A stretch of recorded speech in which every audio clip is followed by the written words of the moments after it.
નિયમણ આયા રે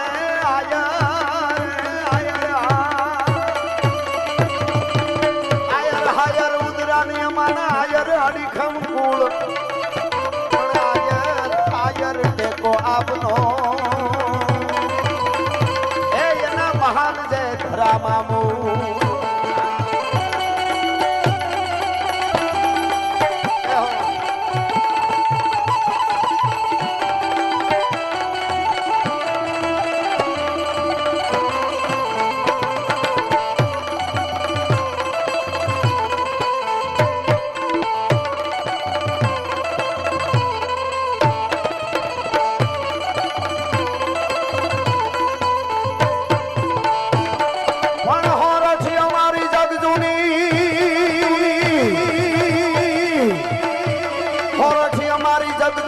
અમારો ગઢ જૂનો ગિરનાર ગિરનાર હાવજડા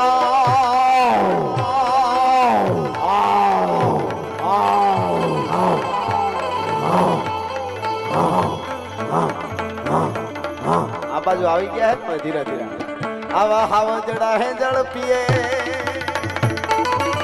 આમ અમારે હેમંત મામા સુધી પૂગી ગયા હે અમારા નમણા નરને ના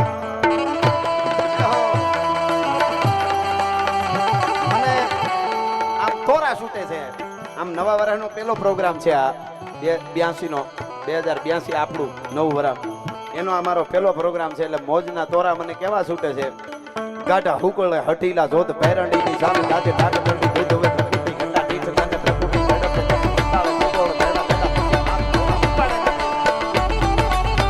મારે બે આલડાના તો યાદ કરવા છે ઉગાનું આલડું તો મારું લખેલું ખૂબ બોલું છું પણ વીરભદ્રસિંહ ને લડાવતા કાગ બાપુ નો આલડો એ પણ હું બોલું છું અને આપણે બધા ખૂબ એ બે મને દિગુબાની ખાસ ફરમાઈશ છે એ હું લઈશ પણ થોડા આપણા સપાખરા જે બોલિવૂડમાં રેપર આવે ને એક ધારા બોલતા હોય એ આપણા છંદો જ છે લગભગ તો બધા ગીતો અને છંદો હા બાઈંગ આવી એ સંકટા પડે તારવા તારણ ભેડો નામરા તારણી દૂર જાત તારણી તારણી સુતારણી કવે સારા ઈગળા રાજ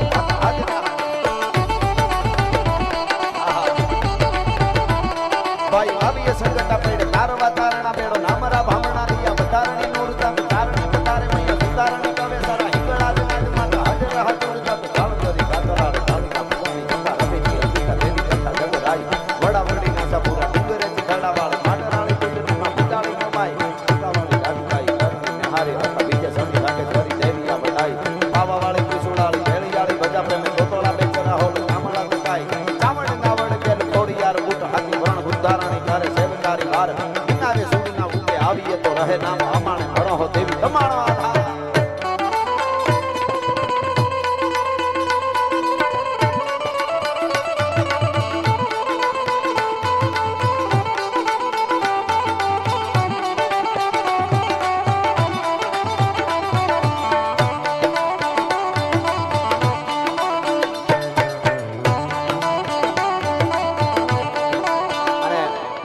દેશભક્તિ ગીતા ગમે છે બે કડી કારણ કે ઉગાનું એવું મોટું રાષ્ટ્ર માટે બલિદાન છે એક 11 વર્ષનો 10 કે 11 વર્ષનો આયરનો દીકરો ભલે માં કદાચ તૈયાર કરીને એમ કે કલ્પના થાય આપણને ઘણી વાર કે માં એમ કે તારે મરી જા માથું કપાઈ જાય તો એમ નથી કહેવાનું કે હું આયર છું હું રા છું મને મારું જૂનાણું આપી દો એમ જ કહેવાનું આજે કી હાલો ને કોઈ છોકરાને તૈયાર કરીને મોકલી તને મારે તો તારે કઈ કહેવાનું કે આજ છે પણ ઈ જ્યાં સુધી હામી તરવાર નો નીહરે ત્યાં સુધી હામી તરવાર ખુલી નીહરે ને આમ થાય કે ના ના ના હું તો કાંતિભાઈ છોકરો છું તરત થઈ જાય કહેણી મિશ્રી ખાંડ હે રહેણી તાતા લો બોલવું તો બહુ હેલું છે પણ ઘમાકા જ્યારે બોલ દો દો તલવાર બાંધ કે સહી સભી કહાવત સુર પણ યુદ્ધ ટાણે ઓળખાય કિનકે મુખ પે નૂર ઘમાકા જ્યારે બોલે ત્યારે ખબર પડે જેડે તેડેથી નથી એ કીરત હુંદા કામ જો ચીરી જે ચામ તો રાણા રગત નીકળે એમ જ્યારે ઉભો રહ્યો છેલ્લે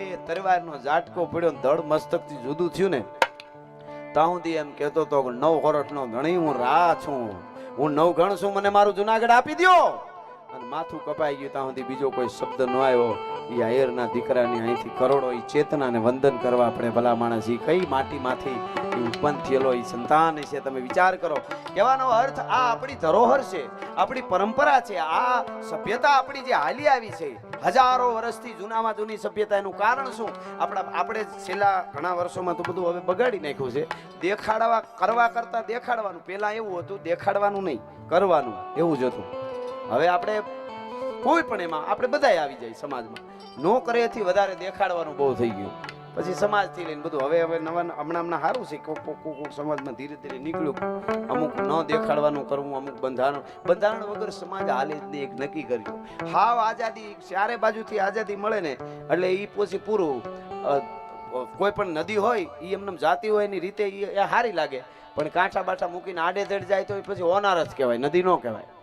એમ બંધારણ તો કોઈ પણ સમાજના હોવા જોઈએ. સંસ્કાર સંસ્કૃતિ બધા બંધારણથી રહીએ અને બંધારણથી સભ્યતા જળવાય. આપણી બીજા બધા ભલે રાયડું નાખીને ગમે એમ કે અમે આગળ આવી ગયા અને અમે પ્રગતિ કરી નાખીને બીજા દેશો, સારી વાત વિજ્ઞાનમાં કરીએ છીએ, પણ જૂનામાં જૂની આપણી સભ્યતા. એનો અર્થ એવો છે કે આપણા બાપ દાદાઓ જે હતા એમણે કાંઈક તો એવું કર્યું હોય છે ને.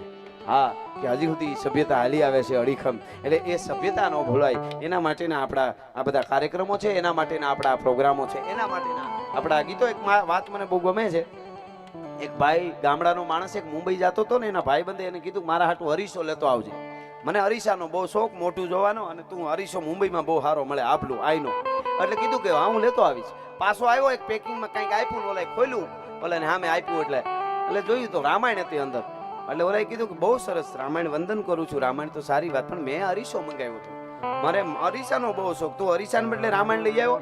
એટલે ઓલાએ કીધું કે અરીસાને તારે શું કરવો હતો? કે મારે મોઢું જોવું હતું. કે અરીસામાં ખાલી તારું મોઢું દેખાત, આ વાંચીએ તને તારું આખું જીવન દેખાય. રામાયણ વાંચીએ તને ખબર પડે કે તું કેમ જીવે છે. તને એમ થઈ જાય કે મારી પાસે બધી સત્તા છે, હું જ ગમે એ કરી શકું, મારી પાસે માણસો છે, મારી પાસે બધુંય છે. એમ જ્યારે થઈ જાય ને તેથી રાવણને વાંચી લેજે. એક દી લટાર મારવા સ્વર્ગમાં નીકળે તો ઇન્દ્રને ઇન્દ્રાસન છોડી દેવું પડે. ધરતી માથે જાય તો ધરતીમાં ગમે એ રાજા હોય ને ભાગી જવું પડે. આ 9 ગ્રહ જેના ઢોલીએ બાંધ્યા હતા અને હલબલાવી નાખતો તો જે બ્રહ્માંડને, એવો દશાનંદ રાવણ એક દી ઊંધે માથે પડ્યો તો યુદ્ધના મેદાનમાં ખોબો એક મોટામાં ધૂળ કરી હતી. ખબર પડે કે ગમે એટલું તને એમ થઈ જાય હું જ બધું કરી શકું. તેથી રાવણને વાંચી લેજે. અને કોઈ બેન દીકરીને થોડુંક દુઃખ આવે તો જાનકીજીને વાંચી લેજો. દુઃખ કોને કહેવાય, સહન કેમ થાય. ભાઈઓના ભાગ પીડ્યા હોય અને એક ભાઈને વધારે ભાગ વયો ગયો હોય અને ખબર પડે કે અમે બે ભાઈઓને મારે આમ ને ઓલો આટલું વધારે લઈ જાય, આ ના બરોબર, હવે નો હાંકી લઉં, ભાઈઓ જ ભલે રહ્યા, લડી લેવું છે, કોરઠુથી જાય છે. આપ જાણો છો એવો વિચાર આવે ને તેથી જરાક રામાયણમાં ભરતને વાંચી લેવો કે ભગવાન રામ ગાદીએ ન હોય ને એની સાંકળિયું ગાદીએ બેહારી નંદીગ્રામમાં ખાડો કરીને બેહું, બાકી મારે અયોધ્યાની ગાદી ન ખપે. દશરથનો દરબાર જેની ઈંદર પણ આશા કરે, પણ ભાઈઓ વગરનું ભેકાર કડવું ભરતને કાગડા. આ રામાયણ અરીસો છે કે આખું જીવન કેમ જીવાય છે. આ તો હજી તો ઘણું બોલાય. હું તો ખાલી આટલો દાખલો આપું છું. એ પરંપરાનો આપણો આ દેશ છે, એ આપણી પરંપરા. ભગવતી ખોડિયાર જ્યાં બેઠી છે માં, મેં એક કલ્પના, મારા વિચાર હતો અને મેં કીધેલું ઘણી વાર, પૂજી બાપુને બહુ ગમ્યું, માયા મામાને આ વાત બહુ ગમેલી કે ખોડિયારમાં અહીંયા માં બેઠા છે એટલા માટે ભરોહો કોને કહેવાય એમ મામા. એટલે મેં મારો વિચાર હતો કે જ્યારે સોમલદે પરમાર નામના રાજપૂતાણીએ જ્યારે 6 મહિનાના બાળકને જ્યારે વાલબાઈ વડારણના હાથમાં દીધો ઉપરકોટમાં અને કીધું કે આને તારે ગમે એમ કરીને મારા ભાઈ સુધી આડીદર બોડીદર પુગાડી દેવાનું છે, એ હાથમાં દીધો. એટલે વાલબાઈ વડારણને એમ થયું કે હું તો માનીતી દાસી છું અને હું તો ગમે ત્યારે પકડાઈ જાઉં, કાંઈ નક્કી નહીં. એટલે એને ભીમડાને બોલાવ્યો અને ભીમડો રખે, વાત બધી જાણીતી છે. ભીમડો આવ્યો એટલે કીધું કે આવી રીતે છે ને આ દીવો છે જુનાગઢનો રાના વંશનો, આને તારે ઉપરકોટ બહાર કાઢી દે, પછી હિમાડે આપણે ભેળા થઈ જાઉં, કારણ કે મારી તો જડતી લે ગમે ત્યારે, હું રાજની ખાસ દાસી. એટલે ઓલાએ કીધું કે હા અમારા ઉપર તો હુંડા જ હોય ને આવવા દો, એમ બોલીને પછી આંખમાં જળજળી આવ્યા. એટલે વાલબાઈ કીધું બસ અનાજ ખાધું હોય જુનાગઢનું રાનું અને તારે એક આટલું કામ કરવામાં જળજળી આવી જાય, બસ ભીમડા પૂરું થઈ ગયું, ખબર નથી તને ખુમારી વહી ગઈ. અને એ વખતે ભીમડો બોલ્યો, બેન 1 વાર ને 7 વાર જુનાગઢ માટે રા માટે મરવા તૈયાર છું. કે તો જળજળિયા હે ના આવ્યા, આહુડા હે ના આવ્યા.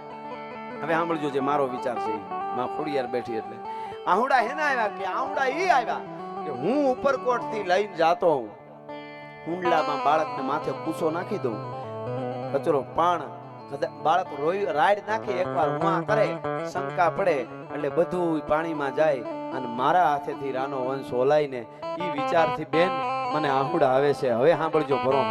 તેથી વાલબાઈએ કીધું ભીમડા ઉહકારો ન કરે બાળક. આ વાત છે કે કેમ તો કે સોમલદેવ પરમારે ધુપેલિયા ફેરવા ને ખોડિયારના એની હારે મેં ક્યારે આરતીની 2 આંટીઓ લીધી છે. આડીદર બોડીદર ફૂગે દાવતી 9 ગણો હુંકારો કરે તો મામડિયાની ખોડિયાર પૂંજી નો પૂંજી ભલા માણસ. હવે તમે જ વિચારો, તેથી કાંઈ એવા ઇન્જેક્શન તો નહોતા કે ધનુરનું ઇન્જેક્શન આપી દીધું 3 કલાક પડ્યો રહ્યો, ઈ તો હતું જ નહીં. હવે બાળકને કોઈ હુંડલા માથે કચરો નાખીને લઈ જાય, રોવે કે ન રોવે? અજાણ હોય, માં ન હોય, પણ કારણ કે ભગવતી ખોડિયારનો મોટા મોટી આ પરચો હતો કે હુંકારો 9 ગણને ન કરવા દો મારા બાપ, હુંકારો ન કરવા દઉં. આ ભરોહો છે ને આ વિશ્વાસ છે. અને ભરોહા ઉપર જીવી જાય. ભરોહા વરના અત્યારે હમણાં રિસર્ચ આવ્યું, લગભગ અડધાથી થોડી ઓછી દુનિયા ગાંડી છે. ગાંડી એટલે ડિપ્રેશનમાં, એને કઈ ખબર જ નથી. પૈસા હોય બધું, પૈસો અટાણે ખૂબ આવી જાય છે, પણ ડિપ્રેશનમાં બધા ફરે છે. બોલો. અને હમણાં એક જગ્યાએ તો એવું આવ્યું મીડિયામાં બધે આપને ખબર છે, લાઈનું માણસની લાગી રોવા માટે, અંદર જઈને કલાક રોવાનું, અને એના કેટલા રૂપિયા નામ લખાવવું પડે. અને બધા આ કોઈ હાસીની વાત છે, બને છે મોટા શહેરોમાં, બસ અંદર જઈને રોવાનું. અરે તને કરડે તને. હવે ત્યાં 2 કલાક રોઈને હામાં રૂપિયા દેવા ગાંડાની જેમ, એના કરતા ખાલી એકાદું આહુડું માં ખોડિયારના થડે પાડી દે ને કોઈ દી જિંદગીમાં રોવું પડે તો જગદંબા ન કહેવાય. દ્વારકા વાળાને ગજાના હામાં દ્વારકા જઈને એકાદું આહુડું પડી જાય. આપણે હવે મુદ્દા ઉપર આવે છે ખરા બધા, પણ અવળે કેડેથી આવે છે, મૂળ અહીંયા જ આવે છે બધા. મનોરંજન હટાણે લાફ્ટર ના નથી બોલા બધા આહવાનું ખોટે ખોટા ગાંડા થઈ જાય. હું હા જે હકીકત નું હાસ્ય છે ને ઈ હૃદયને કામ કરે, ઓલું ખોટે ખોટ હા કરાય તો પાગલ લાગે. એટલે અડધા ભૂત થતા જાય છે. મને હમણાં કોઈક પૂછતું મને કે ભૂતમાં તમે માનો? મેં કીધું માની જ ને, વળગે એનું શું કરવું? મને કે એવું ન હોય. મને કે 21મી સદીમાં વિજ્ઞાનના યુગમાં તમને લાખો લોકો ફોલો કરતા હોય, કરોડો માણસો સાંભળતા હોય, અને તમે માનો આવા ભૂતમાં? મેં કીધું ભૂત વળગે. જે માણસ આગળ આવ્યા હોય ને સારું કરતા હોય એને પૂછી લ્યો કેટલા વળગ્યા નિવેદ દીધા. વળગે અને વળગે એને નિવેદ દિયો તો જ તમે થાય. તમે કોઈ કારણ ન હોય તમારું તોય નિવેદ લે. હવે એનું તમે શું કરો? હા, કમતિયાને લાખો કરો ને એક દીની ઉણપ થાય, પછી ભવના ભૂલી જાય કરિયલ ગણને કાગડા. બાકી આપ બળે પર ઓલવે અને લેતા હોય લડથડિયા, એવા ઘડનારે ઘડિયા દુનિયામાં કોક માનવ કાગડા. આપ બળે પર ઓલવે અને લેતા હોય લડથડિયા. એ આપણી ઉજળી પરંપરા છે. એટલે આપણા ધર્મના માટે કોઈ પૂછે કે તમે દ્વારકાધીશ કરો, તમે રામ રામ કરો, તો તમારા સનાતન ધર્મને કેટલોક સમય થયો એ તો કયો, ક્યારનો છે? તો હું સપાકરામાં જવાબ આપું. કાઈ ન હોતા પવન પાણી ઝાલા થળા અહંકાર વેદ વાણી મંત્ર ચંદ્ર ન હોતા વિજય અને ધર્મ કરમ ચંદ્ર સૂર ન હોતા આકાશ ધરા રામૈયા રામી હે રામા હોતા.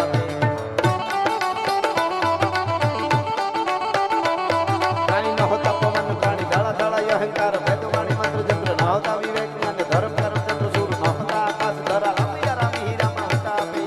બુદ્ધિ શક્તિ નિર્ધાર શક્તિ ની કાઈ બીજી રીતિ જીતી નવે રીતિ દિયા રંગ રૂપ સ્વાર્થી બૈનાના પ્રભુ પ્રમારથી બૈના સામે સુતે નહીં તો કોઈ જો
ફટાકે દિવાળી